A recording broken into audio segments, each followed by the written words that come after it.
The first time I watched Paranoia Agent was years ago, and I didn't enjoy it at all. This week, I rewatched it and realized that I did not enjoy it because I just didn't get it back then. I'm not saying I do now, because Satoshi Kon wrote mysteries and all the answers as well, but now I can finally appreciate what Paranoia Agent was partly about, at least. It moves me because I get to see the entire cast lose their minds. It moves me because it explores what makes people go mad, and to the extent they will go to run away from their own problems instead of confronting them. As director, Satoshi Kon shows a world that feels like a surreal circus, such as our own, and the clowns that are regular people like me, and their inability to cope with reality. Sagi is a character designer who suffers from a traumatic past. She falls under the pressure of not being able to create a new character, her terrible coworkers as well, and accidentally designs one out of her paranoia called Shonen Bat. As a result, she assaults herself at the height of her stress and blames it on the scapegoat she created. An investigation ensues where Shonen Bat begins to take over the city as the savior of the worst kind. Instead of facing their problems head-on, new characters emerge and call out to Shonen Bat as the media made a big deal of Sagi's story, and they all try to escape their problems by taking a bat to the head, the easy way out, which hurts them more in the end.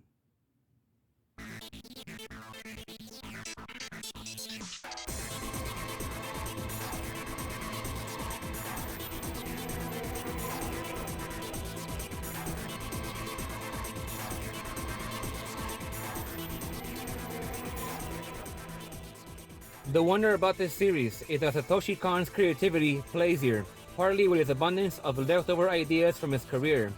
That means that when Sagi's paranoia created her scapegoat, Shonen Bat, in her mind to take the blame for her hating herself so that she can extend her work deadlines, fantasy and reality cross paths. Shonen Bat turned into a sort of reality. They say Shonen Bat sets you free from all your problems. It's all too enticing and yet so fake. The message is clear here.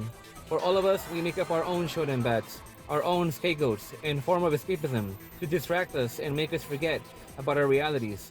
Paranoia Agent critiques human paranoia, your paranoia, my paranoia, and says that you must be wary and cautious of all this. If you are driven into a corner and run away, you have nowhere to go. You are essentially running on a treadmill as your problems start to catch up to you. It's been a common theme lately in some of my videos, but you must face reality. If you don't do it while you're sane, you will do it while you're insane.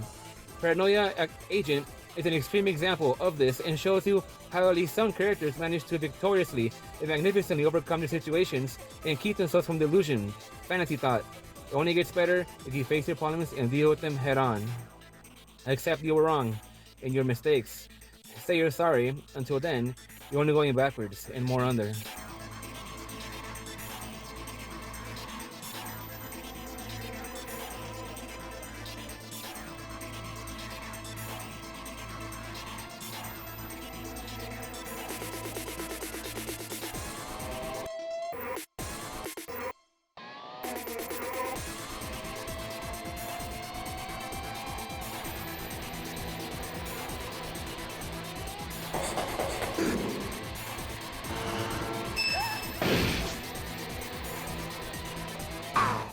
There are so many edits I have to do. I have to go to my other job. I'll take a break here. I'll check Analyst. I'll check my Animalist. I'll check my YouTube subscriptions. I'll check Twitch real fast. No, wait. Don't I have things to do? I lost my phone again. I'll take it easy today. I'm gonna spoil myself today. Why will my heart palpitation stop? It's not anxiety. I can't have anxiety. I'm running out of time. I don't have much time. I must be productive. I can't stop. I'm so level-headed. I wasted an hour, but that's okay. I have to check Single H's comment section. I'll tap out just to check A real quick. I don't have to eat. Maybe I just have a new thumbs up.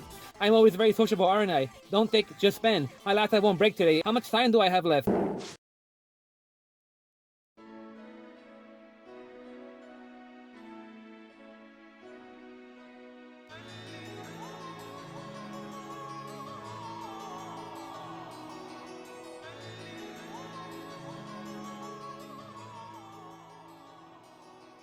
Late at night, when Adult Swim would begin, long when I was young, I was only allowed to stay up late enough to watch Cowboy Bebop, and that was only sometimes.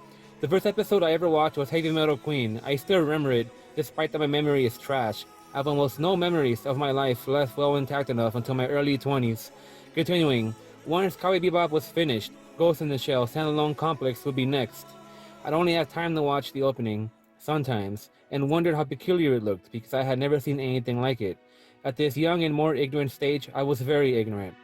Cowboy Bebop became my favorite show at that time, out of how bizarre, different, and refreshing it was for me. I didn't care about anything else. Paranoia Agent would come later on, later at night. I never had a chance to meet it. It will be several years later, though, as I said, I could not understand what Satoshi Kon and the staff were trying to say at the time. In my confusion, I felt disappointment and frustration that was more out of ignorance than anything else. Watching again the past few days, and twice over the editing, I was moved to tears by it, and by how much of a fool I was to think it was terrible. Maybe one day I'll be recognized as the great fool I am, and maybe a statue will be made, a statue of the greatest fool for all to laugh at. For Sagi, it was about the pressure of work and a traumatic childhood event. The pressure of being good at what you do, and the jealousy and torment that comes along from terrible coworkers. In my other job, it's retail. In the world of that, it's like a high school. It's not about who works the hardest or the least. It's politics. You have to play the game. You could be the hardest worker and be taken advantage of and work like a dog. You could be the most laziest, and yet, if they are the favorite, it is them who will get the promotions and favors. There is a game you have to play. Some look down on people who make less money. I'd say that if the job helps humanity in any way, it has dignity and worth. Still, sell your labor to exploitative corporations, but don't sell your soul. For Kiichi, the detective who fell, he had to face many hardships. The ideal marriage was shattered by a failed pregnancy. His struggle to solve the case of Shonen Bat ended in disaster and losing his job. At first, it seemed fine to fantasize. He felt he had lost his place in human society, and felt he had nowhere to go as he worked several jobs at that point to make it financially. His wife passed away from heart failure. As he found a way to escape in the fake town of fake people and happiness, he realized that this was all a lie. He realized he had to acknowledge his misery, to not let it win, and he decided to stop running away. He lives on because of his tragedies, because that is to be above them. He must move forward and find a better way, because it's better to be a realist than a fantasist. Wake up and admit your life is terrible. Say sorry for your mistakes and make the struggle to move forward. Then you can take that real first step forward with your eyes finally open.